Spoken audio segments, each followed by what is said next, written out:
সম্প্রতি সারা বিশ্বে আবহাওয়ার একটি প্রাকৃতিক বিপর্যয় দেখা যাচ্ছে। বাংলাদেশেও এর প্রভাব অনেক বেশি। বৈশাখ মাসের শুরু থেকেই তীব্র তাপদাহে জনজীবন অতিষ্ঠ।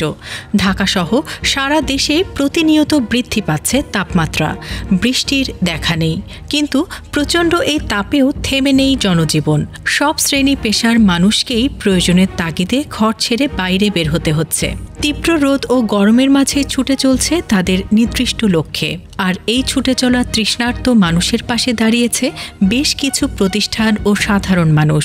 তেমনই একটি প্রতিষ্ঠান ঢাকা বিশ্ববিদ্যালয়ের এক্স এয়ার ক্যাডেট অ্যাসোসিয়েশন। তাদের সহযোগিতায় ছিল বিএনসিসি এয়ার উইং ঢাকা বিশ্ববিদ্যালয় কন্টিনজেন্ট। তীব্র দাবদাহে মানুষের জন্য মানুষ, এই প্রতিপাদ্যকে সামনে রেখে ঢাকা বিশ্ববিদ্যালয় এক্স এয়ার ক্যাডেট অ্যাসোসিয়েশন আমরা আজকে এবং আগামীকাল 2 দিন পথচারী, রিক্সাওয়ালা, শ্রমিক এবং সাধারণ মানুষের জন্য পানি, বিস্কিট, পাখা এগুলি বিতরণ করছি। অত্যন্ত আনন্দের সাথে আমরা লক্ষ্য করছি যে পথচারীরাও এর অন্তর্ভুক্ত হচ্ছেন। আসলে সেই ছোটোবেলায় শোনা অবাক জলপানের কাহিনীর মতো পানির চাহিদা এই তীব্র দাবদাহে প্রচুর। আজকে আমরা 500 পানির বোতল, 500 টোস্ট বিস্কিট এবং পাখা বিতরণ করেছি। ইনশাল্লাহ আগামীকালও 11:30 থেকে আমরা এই কার্যক্রম অব্যাহত রাখব। বিএনসিসি ঢাকা বিশ্ববিদ্যালয়ের এক্স এয়ার ক্যাডেট অ্যাসোসিয়েশনের পক্ষ থেকে আজকের এই পানি, খাদ্য, খাবার, স্যালাইন এবং বিস্কুট আমরা বিতরণ করেছি।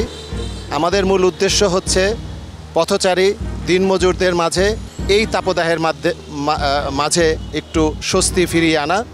আজকের এই টিভি সাক্ষাৎকার আমি বলতে চাই, আমাদের দেখাদেখিও যদি কোনো লোক এগিয়ে আসে যে কোনো যার যা আছে তা নিয়ে, তাহলে আমার মনে হয় আমাদের এই তাপদাহে যারা প্রয়োজনীয়তা যাদের রয়েছে তাদের এই পানি, খাদ্য এগুলো দিয়ে সহযোগিতায় কাজে এগিয়ে আসবে। ডুয়েকা Dhaka university ex air cadet association, আমরা আসলে বিএনসিসি করার সময় থেকেই যে নেতৃত্বে শিক্ষা পেয়েছি, পরবর্তী যে কার্যক্রম সেটা আমরা চালাচ্ছি। মানবিক বিভিন্ন কার্যক্রম আমরা করে থাকি বিভিন্ন সময়, সেটারই একটা কার্যক্রমের একটা অংশ আজকে, যেটা আমরা আগামীকালকেও চালাবো।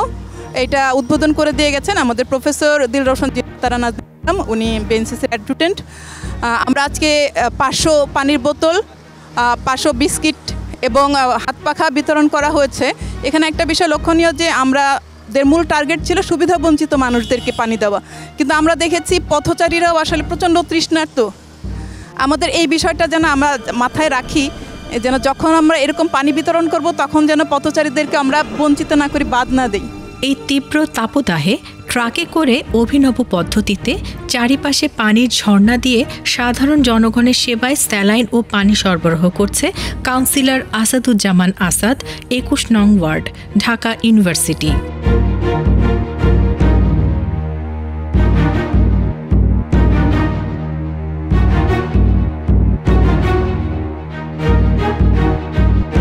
মানুষের যে কষ্ট লাঘবের জন্য আমাদের ওয়ার্ড কাউন্সিলর আসাদুজ্জামান আসাদ এই সারাদিন ব্যাপী আজকে এই চলমান কর্মসূচি মানুষের জন্য পানীয় স্যালাইনের ব্যবস্থা করেছেন। সকাল থেকে আমরা বাংলা মোটর, পরিবাগ, শাহবাগ, ঢাকা ইউনিভার্সিটির বিভিন্ন এরিয়াতে ঘুরে ঘুরে আমরা সাধারণ জনগণকে এই পানি স্যালাইনের ব্যবস্থা করে দিয়েছি।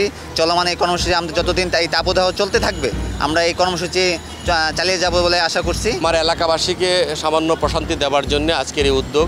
আমরা স্যালাইন এবং বিশুদ্ধ পানি দিচ্ছি, বোতল পানি। একই সাথে আমরা যেহেতু একটা ট্রাক মুভ করতেছে, ট্রাকের সাথে আমরা কুয়াশা জাতীয় স্প্রে সেটা আমরা আপনারা ইতিমধ্যে দেখেছেন, এটা সেট করে দিয়েছি। এই গাড়িটা যখন যেদিক দিয়ে মুভ করবে সেদিক দিয়ে কিছুটা হলো বায়ুর আবহাওয়াটা কিছুটা হলো ঠান্ডা থাকবে। এখানে প্রচুর রিক্সা চালক আছে, প্রচুর প্রান্তিক জনগোষ্ঠী আছে, তারা এটা খুব ভালোভাবে উপভোগ করছে এবং সামান্য পরিমাণের হলেও তারা একটা প্রশান্তি অনুভব করছে।